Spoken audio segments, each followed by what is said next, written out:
Mesdames, Messieurs, bonjour. Nous sommes le mardi 8 août 2017. Wall Street a clôturé en hausse lundi avec des gains dans le secteur de la consommation et de la technologie qui ont compensé des pertes dans le secteur de l'énergie. Le Dow Jones a gagné 0,12%, le S&P 500 0,16% et le Nasdaq a également gagné 0,51%. À noter tout de même Tesla qui a perdu 0,49% clôturant à 355,42 $ l'action.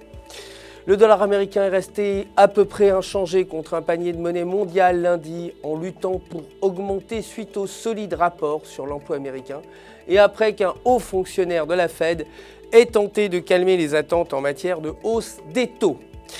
Aujourd'hui, le rapport des JOLTS est attendu à 5,74 B contre 5,67 B précédemment. Côté matières premières, le prix de l'or a terminé légèrement au-dessus de la rupture lundi, rebondissant sur les plus bas de la session après que le dollar ait été sous pression suite aux commentaires d'un membre de la Réserve fédérale. Les contrats à terme sur le pétrole brut ont diminué lundi au milieu de nouveaux problèmes de surplus après une hausse de la production américaine à un sommet de 2 ans. Les préoccupations concernant l'engagement hésitant de l'OPEP à réduire la production ont également augmenté.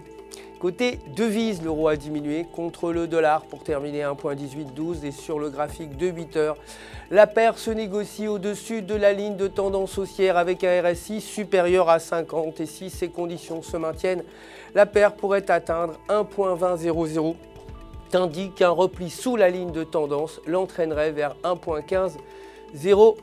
Aujourd'hui, la balance commerciale française est prévue à moins 5,1 milliards contre moins 4,9 milliards précédemment.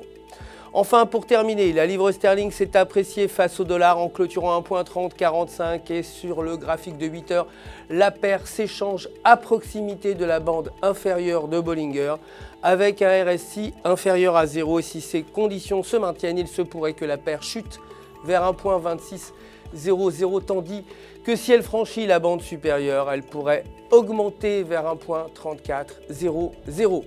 C'est tout pour aujourd'hui. Merci de nous avoir suivis. Je vous retrouve dès demain matin pour la suite.